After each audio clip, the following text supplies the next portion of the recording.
Halo pemirsa, Rek News kembali merangkum berita-berita kontroversial yang terjadi pada tahun 2021. Kali ini kami telah merangkum beberapa potret penegakan hukum yang melibatkan Kejaksaan Agung pada tahun 2021.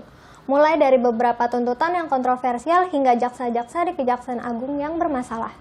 Berita pertama, seorang jaksa fungsional di Kejari Pesawaran, Lampung bernama Rengga Puspanegara ditangkap pihak kepolisian pada awal tahun 2021.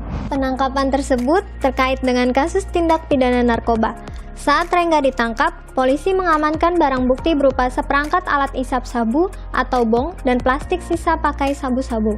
Berita kedua, oknum jaksa bernama Berkat dituding telah melakukan pemerasan berkedok cabut perkara. Berkat diduga meminta uang sejumlah 30 juta kepada istri tersangka penadah motor curian untuk mencabut perkara tersangka. Saat ini, oknum jaksa bernama Berkat itu tengah menjalani pemeriksaan. Berita ketiga, seorang jaksa senior berinisial KM dan seorang pengusaha di Kota Kupang, Nusa Tenggara Timur diduga telah melakukan tindakan tercela.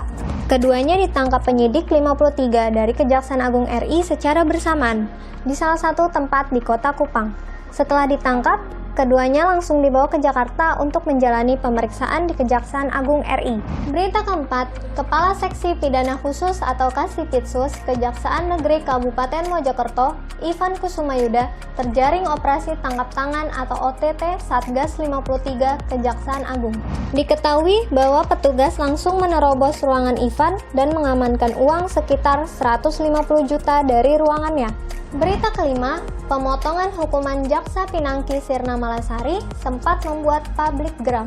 Pasalnya, Kejaksaan Agung memutuskan untuk tidak mengajukan kasasi terkait dengan keputusan Pengadilan Tinggi DKI Jakarta yang memotong hukuman Pinangki dari 10 tahun menjadi 4 tahun penjara.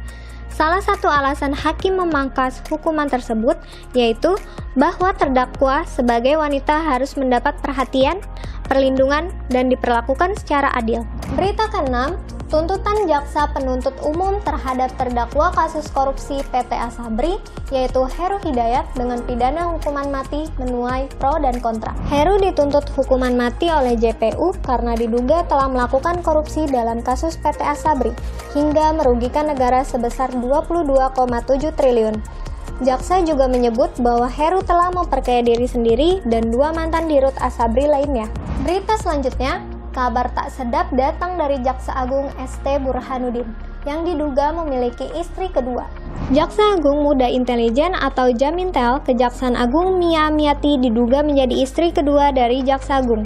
Mia dilaporkan oleh Direktur Eksekutif Jaga Adjaksa David Sitorus ke Komisi Aparatur Sipil Negara atau KASN terkait dengan dugaan menjadi istri kedua Jaksa Agung. Next, berita terakhir yang kontroversial. Seorang istri bernama Valencia berusia 40 tahun di Karawang terancam dipenjara setelah memarahi sang suami. Valencia dituntut 1 tahun penjara karena dianggap melakukan kekerasan dalam rumah tangga atau KDRT psikis usai memarahi suaminya yang mabuk. Kejaksaan pun mendapatkan temuan dugaan pelanggaran dalam proses penanganan kasus dengan terdakwa Valencia, hingga kemudian melakukan eksaminasi khusus dengan beberapa temuan dugaan pelanggaran tersebut. Nah, itu tadi informasi yang berhasil kami rangkum. Semoga informasi yang kami sampaikan bermanfaat untuk kalian ya.